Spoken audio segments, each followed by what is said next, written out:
नमस्कार साथियों, आपका बीएस एजुकेशन विद साहिल उत्तम में बहुत बहुत स्वागत है। आज से हम बायो स्टार्ट करेंगे। हम बायो में सिर्फ वो चीज़ें पढ़ेंगे जो एग्ज़ाम के हिसाब से महत्वपूर्ण हैं, यानी शॉर्ट नोट्स, और वो चीज़ें जो प्रीवियस ईयर के बेस पे बनाई गई हैं, ठीक है। और पूरी तरह से एनसीईआरटी पे अध्ययन करेंगे, ठीक। तो चलिए शुरू करते हैं। तो आज हम सबसे पहले पढ़ेंगे विज्ञान की उप शाखाएँ जीव विज्ञान की, और उसमें सबसे पहला है जंतु विज्ञान की शाखाएँ, ठीक। तो सबसे पहला है इसमें एनाटॉमी। एनाटॉमी क्या होता है? एनाटॉमी होता है विच्छेदन द्वारा शरीर के विभिन्न अंगों की रचना को प्रदर्शित करना। तो ये कैसे प्रदर्शित किया जाता है? विच्छेदन द्वारा। विच्छेदन का मतलब होता है कि चीज़ों को अलग अलग करके उनको अच्छे से डिस्क्राइब करना, उनका अध्ययन करना, ये विच्छेदन होता है, ठीक है। इसके बाद अगला है हीमेटोलॉजी। हीमेटोलॉजी क्या है? हीमेटोलॉजी है रुधिर एवं रुधिर संबंधी रोगों का अध्ययन करना, ठीक। तो ये कैसे किया जाता है? तो जितना भी रुधिर होता है, जैसे मानव में ब्लड ग्रुप्स होते हैं, उसी तरह से जानवरों में ब्लड ग्रुप्स होते हैं, तो उन सब का अध्ययन करना, और कौन से ब्लड ग्रुप में कौन कौन से रोग होने की संभावनाएं होती हैं, कौन सा ब्लड ग्रुप सर्वदाता होता है, कौन सा सर्वग्राही होता है, इन सभी चीज़ों का अध्ययन क्या कहलाता है? हीमेटोलॉजी, ठीक है। इसके बाद अगला है हार्पेटोलॉजी। हार्पेटोलॉजी क्या होता है? तो हार्पेटोलॉजी होता है उभयचरों एवं सरीसृपों का अध्ययन। उभयचरों एवं सरीसृपों का अध्ययन। तो उभयचर क्या होते हैं? उभयचर होते हैं मेढक, कछुआ, ये सभी उभयचर हैं। और सरीसृप क्या हैं? सरीसृप हो गए सांप, बिच्छू, रेंगने वाले जंतु, छिपकली वगैरह, ये सभी सरीसृप होते हैं। तो इनका जो अध्ययन होता है ये क्या कहलाता है? ये कहलाता है हार्पेटोलॉजी, ठीक है। इसके बाद आता है एंथ्रोपोलॉजी। एंथ्रोपोलॉजी क्या होता है? तो ये होता है मानव जाति के सांस्कृतिक विकास का अध्ययन करना। तो मानव जाति के सांस्कृतिक विकास का अध्ययन मतलब ये है कि मानव कैसे विकसित हुआ, आदि मानव ने क्या क्या अपने अंदर परिवर्तन किए, क्या क्या विकास किए, जिससे वो विकसित होता गया और आधुनिक मानव बन गया। ये सभी चीज़ों का अध्ययन करना क्या कहलाता है? एंथ्रोपोलॉजी, ठीक है।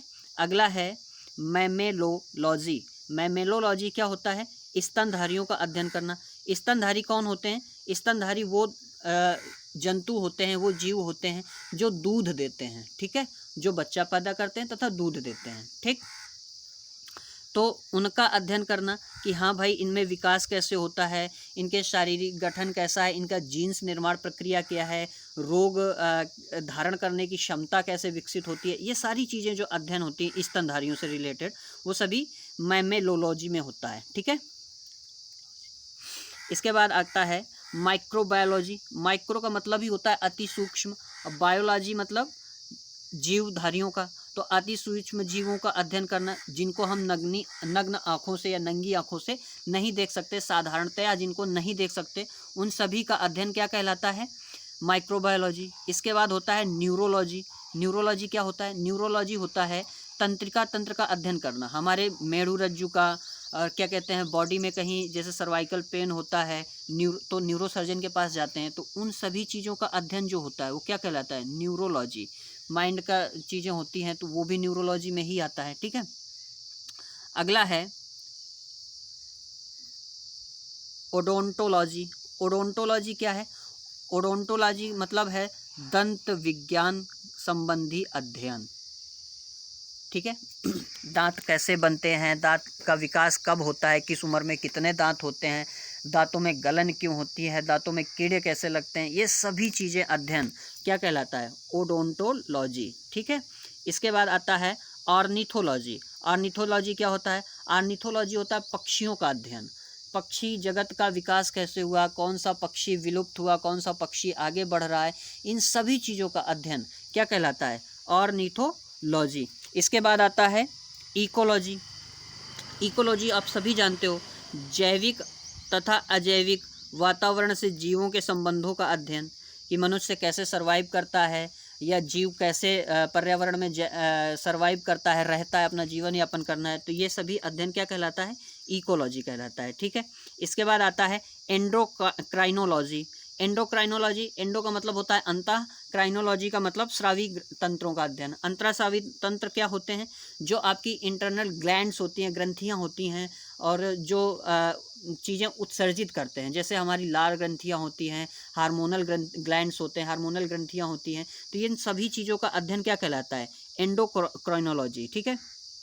इसके बाद पैथोलॉजी क्या होता है? पैथोलॉजी होता है, जैसे आपको कोई बीमारी हो जाती है तो आप कहाँ जाते हो? आप पैथोलॉजी में जाते हो, वहाँ पे लैब में टेस्ट करवाने जाते हो। तो उन सभी चीज़ों का अध्ययन क्या कहलाता है? पैथोलॉजी कहलाता है। ठीक है।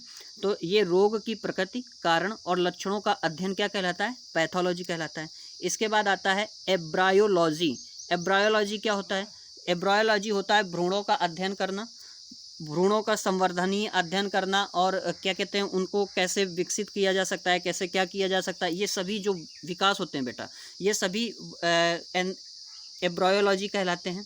यानी भ्रूण का निर्माण से लेकर जन्म तक की प्रक्रिया का पूरा अध्ययन क्या कहलाता है? एब्रायोलॉजी कहलाता है। इसके बाद अगला है रेडियोलॉजी। रेडियोलॉजी क्या होता है? रेडियोलॉजी होता है जीवों पर विकिरण प्रभाव का अध्ययन। विकिरण क्या होता है? विकिरण मतलब होता है रेज। रेज यानी किरणें। तो किस जीव पर कौन सी रेज पड़ने से क्या प्रभाव पड़ता है? एक्स रेज कैसी होती हैं, वाई रेज कैसी होती हैं, गामा रेज, अल्फा रेज, इन सभी का अध्ययन कैसे प्रभाव डालती हैं, इन सभी का अध्ययन क्या कहलाता है? रेडियोलॉजी कहलाता है। इसके बाद एंजाइमोलॉजी। एंजाइमोलॉजी क्या होता है? उत्प्रेरकों का अध्ययन। कौन सा एंजाइम या कौन सा उत्प्रेरक हमारे शरीर पर क्या प्रभाव डालता है, इन ऐसी सभी चीज़ों का अध्ययन क्या कहलाता है? एंजाइमोलॉजी। इसके बाद होता है टैक्सोनॉमी है। टैक्सोनॉमी है। टैक्सोनॉमी क्या होता है? तो जीव जातियों के नामकरण एवं वर्गीकरण, ये टैक्सोनॉमी कहलाता है। नामकरण की जो पद्धति होती है कि मानव जाति का ये है, मानव जाति का वो है। सरीसृप में जातियां होती हैं कि हाँ भाई ये सांप की ये प्रजाति है, बिच्छू की ये प्रजाति है, मेढक की ये नई प्रजाति खोजी गई है ना। तो उन सभी का जो नामकरण अध्ययन विधि होती है वो क्या होती है? टैक्सोनॉमी कहलाती है। इसके बाद एंटोमोलॉजी क्या होता है? एंटेमोलॉजी होता है कीट पतंगों का अध्ययन। कीट पतंग कौन से होते हैं? ये जो उड़ने वाले छोटे छोटे जीव जंतु होते हैं वो कीट पतंग होते हैं, उनका जो अध्ययन होता है वो क्या कहलाता है? एंटेमोलॉजी कहलाता है। इसके बाद बात करते हैं जेनेटिक्स।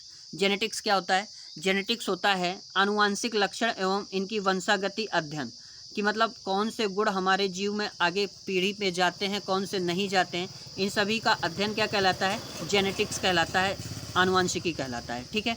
इसके बाद जेरेंटोलॉजी क्या होता है? जेरेंटोलॉजी होता है आयु वृद्धि के साथ होने वाले परिवर्तन, कि किस उम्र में कौन सी आयु वृद्धि हुई और उससे क्या परिवर्तन हुए, ये सारी चीज़ें क्या कहलाती हैं? जेरेंटोलॉजी। और इसे क्या बोलते हैं? जरा विज्ञान बोलते हैं। ठीक। तो यहाँ से आपका जंतु विज्ञान का पोर्शन खत्म हुआ। अब वनस्पति विज्ञान की प्रमुख शाखाओं पे आते हैं। तो वनस्पति विज्ञान की प्रमुख शाखाएं कौन कौन सी हैं? तो सबसे पहले है एग्रोइस्टोलॉजी। एग्रोइस्टोलॉजी यानी घास विज्ञान, घास का अध्ययन, विभिन्न प्रकार की घासों का अध्ययन, कौन सा वातावरण किस घास के लिए सूट करता है, किसके नहीं करता है।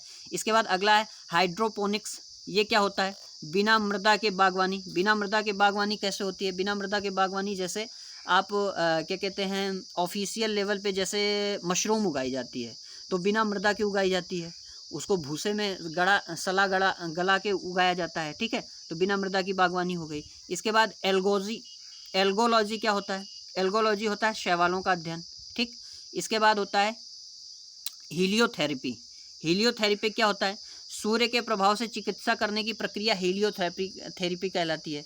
ये क्या होता है? इसमें ये होता है कि जब हमारे शरीर में कुछ चीज़ों की कमी हो जाती है, जबकि हमारा शरीर ऐसा होता है कि आधी चीज़ें वो खुद एब्जॉर्ब कर लेता है, तो उसको सूर्य की रोशनी से उन चीज़ों की पूर्ति की जाती है, और वही क्या कहलाता है? हीलियोथेरेपी कहलाता है। इसके बाद एंथोलॉजी होता है। एंथोलॉजी पुष्पों का अध्ययन।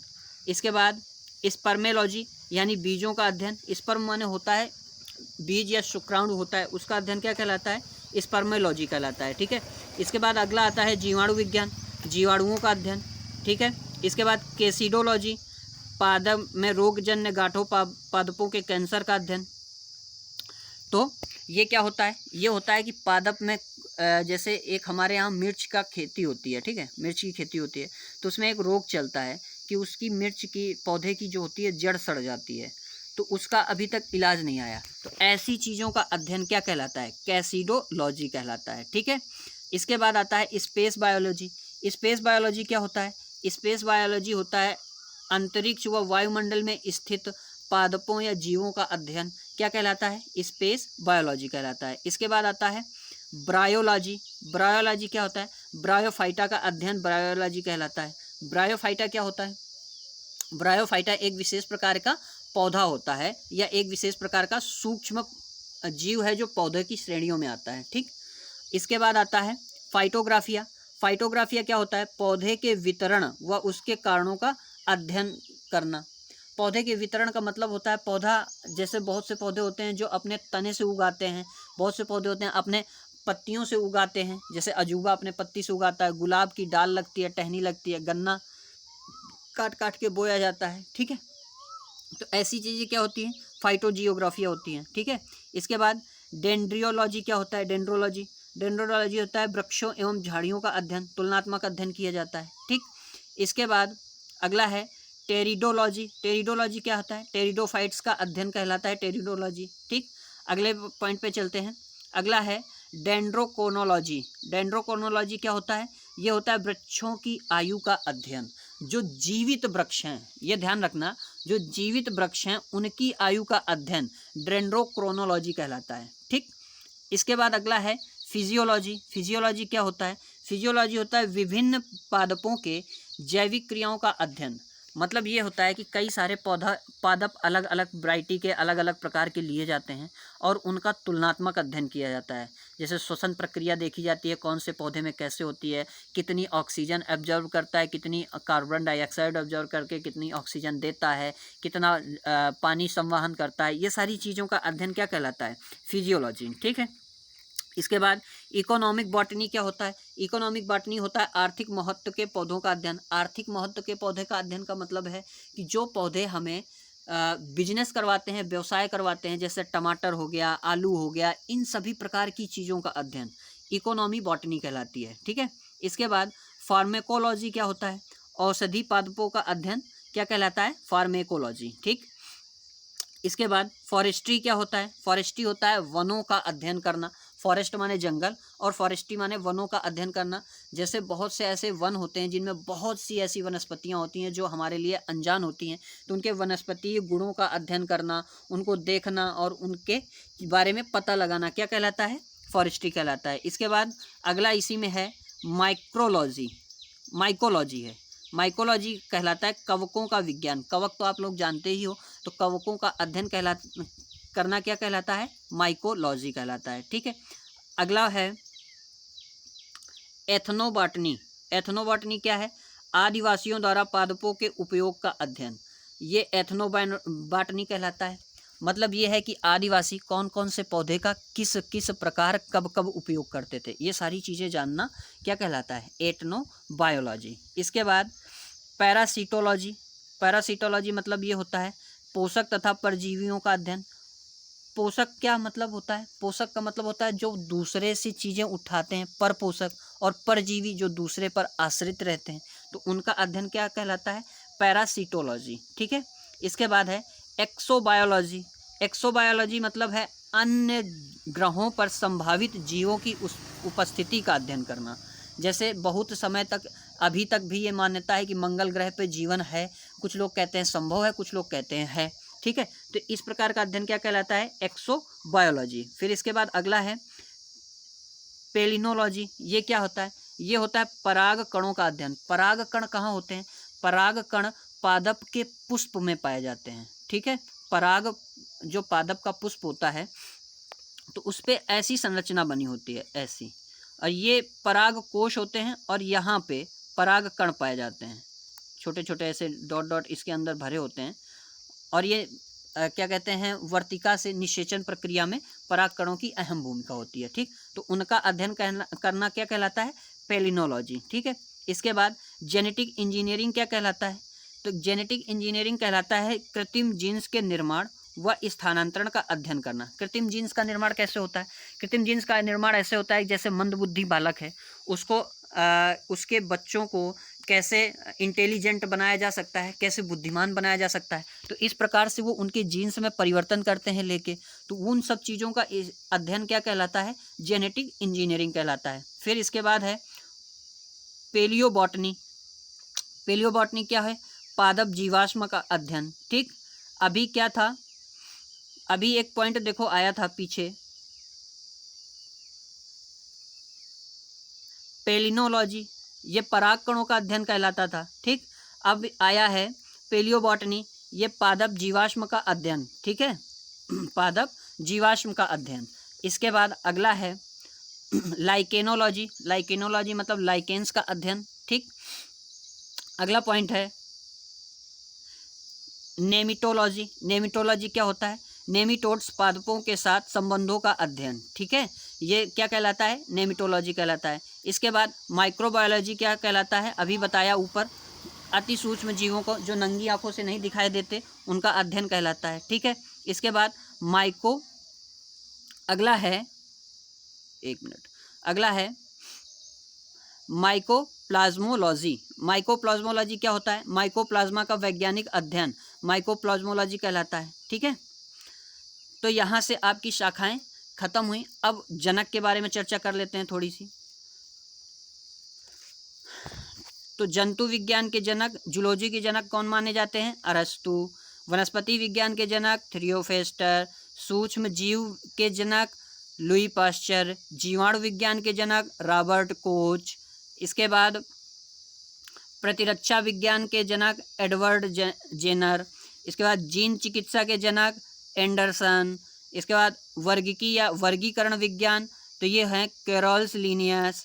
ठीक है, इसके बाद सूक्ष्मदर्शी, तो सूक्ष्मदर्शिकी क्या है, माइक्रोस्कोपी यानी सूक्ष्म जीवों का अध्ययन, तो वो कौन है, एंटी वॉल ल्यूवेन हॉक हैं। ठीक है, एंटनी वॉल ल्यूवेन हॉक, ये शुद्ध उच्चारण है। ठीक है, अगला है रुधिर संचरण का अध्ययन करने वाले सर्वप्रथम किसने किया था, कौन है जनक, विलियम हार्वे। इसके बाद अगला है औषधि विज्ञान के जनक कौन है, हिप्पोक्रेटस। कहीं कहीं पे हिप्पोक्रेट्स लिखा होता है, कहीं कहीं पे हिप्पोक्रेटस, वो अपने अपने उच्चारण है। ठीक है, इसके बाद अगला है कोशिका विज्ञान। कोशिका विज्ञान को किसने शुरू किया था, रॉबर्ट हुक ने। रॉबर्ट हुक ने क्या किया था, सबसे पहले कोशिका का पता लगाया था, और कैसी कोशिका थी, मृत पादप कोशिका थी। ठीक, मृत पादप कोशिका का पता लगाया था। इन्होंने लकड़ी के एक ढक्कन में, कॉर्क जिसको बोलते हैं, उस पे देखा था, कोशिका का पता लगाया था। ठीक, तो रॉबर्ट हुक साहब हैं। इसके बाद भारतीय पारिस्थितिकी, इसको किसने शुरू किया, रामदेव मिश्र। इसके जनक कौन है, रामदेव मिश्र। इसके बाद उत्परिवर्तन, इसको ह्यूगो डी व्रीज ने शुरू किया, तो इसके उत्परिवर्तन के जनक हैं ह्यूगो डी व्रीज। ठीक है, इसके बाद भारतीय शैवाल विज्ञान के जनक M.O.P. आयंगर। कौन है, M.O.P. आयंगर। अगला है कवक विज्ञान के जनक। कवक विज्ञान के जनक हैं एंटन डी बेरी। कौन है, एंटन डी बेरी। इसके बाद अगला है पादप शरीर क्रिया विज्ञान, इसके जनक हैं स्टीफन हेल्स। इसके बाद शैवाल विज्ञान के जनक विलियम हेनरी हार्वे। शैवाल विज्ञान के जनक कौन हैं, विलियम हेनरी हार्वे। ठीक है, अगला है पादप शरीर क्रिया विज्ञान, इसके कौन हैं, स्टीफन हेल्स हैं। ठीक, इसके बाद आधुनिक वनस्पति विज्ञान के जनक कौन हैं, ये हैं कैरोलस लीनियस। आधुनिक वनस्पति विज्ञान, मॉडर्न बॉटनी के जनक कौन हैं, कैरोलस लीनियस। इसके बाद आनुवंशिक अभियांत्रिकी के जनक पॉल वर्ग। रुधिर वर्ग के जनक कार्लैंड स्टीनर। ये तो बहुत बार एग्जाम में पूछा गया है, रुधिर वर्ग ब्लड ग्रुप की खोज किसने की, तो किसने की थी, कार्लैंड स्टीनर। इसके बाद ये भी बहुत पूछा गया है, आधुनिक आनुवंशिकी के जनक, तो ये कौन हैं, T.H. मॉर्गन हैं। ठीक है, अंतरास्रावी विज्ञान के जनक थॉमस एल्वा एडिशन, ये भी 2-3 बार पूछा गया है। फिर इसके बाद है आनुवंशिकी के जनक, तो ग्रेगर जॉन मेंडल। ये तो बहुत ही ज़्यादा इम्पोर्टेंट है, क्योंकि ये अभी तक कोई भी ऐसा एग्ज़ाम नहीं रहा जिसमें इन्होंने अपनी दस्तक न दी हो। अब आते हैं जो सबसे ज़्यादा पूछे गए सिविल परीक्षाओं में वन लाइनर क्वेश्चन है, ठीक है। वर्गीकरण वर्मी कल्चर में केचुआ प्रयुक्त होता है, यानी वर्मी कल्चर केचुए की खेती को कहते हैं, या केचुए से खाद बनाने की प्रक्रिया क्या कहलाती है, वर्मी कल्चर कहलाती है। तो जंतु विज्ञान के अंतर्गत जीवित तथा मृत दोनों प्रकार के जंतुओं का अध्ययन किया जाता है। ऐसा नहीं है कि जंतु विज्ञान का नाम है तो सिर्फ जीवित का ही अध्ययन किया जाए, जीवित और मृत दोनों प्रकार के जंतुओं का अध्ययन किया जाता है। वर्टिकल्चर अंगूर की खेती को कहते हैं। हाइड्रोपोनिक्स मृदा रहित पादप संवर्धन से संबंधित है, अभी ऊपर बताया मैंने। फूलों का अध्ययन एंथोलॉजी कहलाता है। सर्पों का अध्ययन सर्पेटोलॉजी कहलाता है। इसके बाद मृदा का वैज्ञानिक अध्ययन क्या कहलाता है, पेडालॉजी। एक होता है पेडागॉगी, ठीक है, पेडागॉगी वो क्या होता है, वो मनोविज्ञान से संबंधित प्रश्नों का अध्ययन या मनोविज्ञान का अध्ययन पेडागॉगी कहलाता है, पेडागॉजी भी बोलते हैं कुछ लोग। और ये है पेडोलॉजी, ये है मृदा का वैज्ञानिक अध्ययन, दोनों में अंतर समझना, ठीक है। इसके बाद हड्डियों का अध्ययन ऑस्टियोलॉजी कहलाता है। जनसंख्या एवं मानव जाति का अध्ययन यानी आंकड़ों का अध्ययन क्या कहलाता है, जनांकिकी कहलाता है, डेमोग्राफी जिसे बोलते हैं। सब्जियों का अध्ययन ओलेरिकल्चर। पादप जीवाश्म का अध्ययन जीवाश्म वनस्पति कहलाता है। इसके बाद लास्ट है एथेनोलॉजी में विभिन्न संस्कृतियों के वैज्ञानिक विवरणों का तुलनात्मक अध्ययन किया जाता है, ठीक है।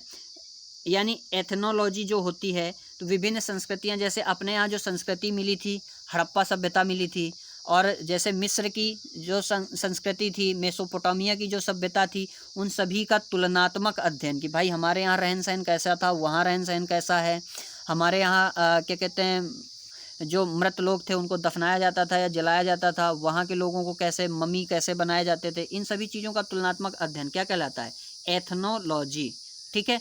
तो ये पहला चैप्टर आपका फिनिश हुआ, और जितने भी एग्ज़ाम में पूछे गए हैं और एग्ज़ाम के लिए महत्वपूर्ण हैं एनसीईआरटी बेस पे सारे के सारे वैज्ञानिक नाम और उनका नामकरण, वैज्ञानिकों के नाम, ये सभी हमने करवा दिए। तो मिलते हैं अगले वीडियो में, तब तक के लिए नमस्कार, जय हिंद, जय भारत, धन्यवाद।